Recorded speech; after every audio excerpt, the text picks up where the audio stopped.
When my roommate said I contributed nothing to the house, I decided to show them exactly what nothing looks like. Sarah and Jessica, sisters, self-proclaimed queens of our apartment, had lived there 6 months before me.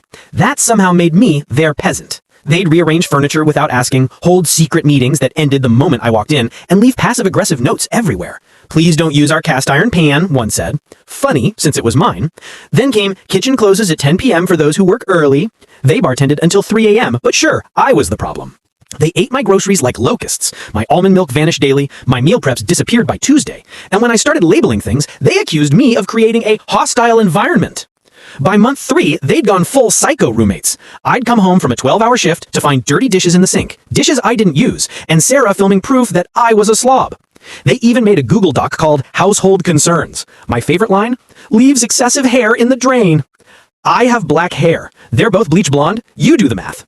They blasted music till 4 a.m., then complained when I used the coffee grinder at 7. Jessica's boyfriend basically lived there rent-free, but when my friend crashed on the couch once, they threatened to call the landlady for unauthorized guests. Then came the tribunal. Sarah sat at the head of the kitchen table like she was running court. Jessica behind her in full Lululemon intimidation mode.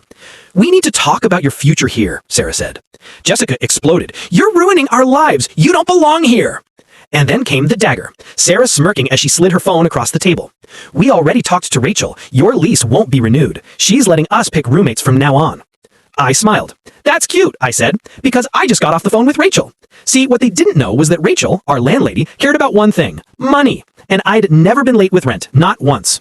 Rachel listened to everything, the bullying, the fake complaints, the manipulation, then said words that felt like music.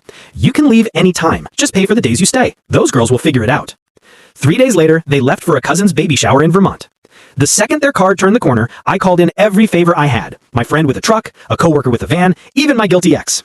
By noon, my army of movers had arrived. We took everything that was mine. The couch, the TV, the kitchen table, the shower curtain, the Wi-Fi router, even the curtain rods I installed.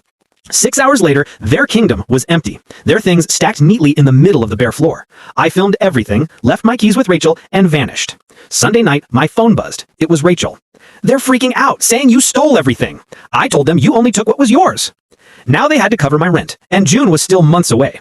They couldn't find anyone to move in, probably because no one wanted to live with 2 girls who screamed about their psycho ex-roommate.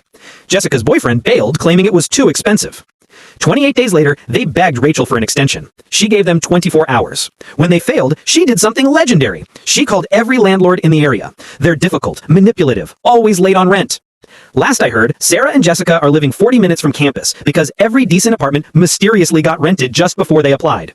Turns out, when you tell someone they contribute nothing, you should be ready to find out what nothing really looks like.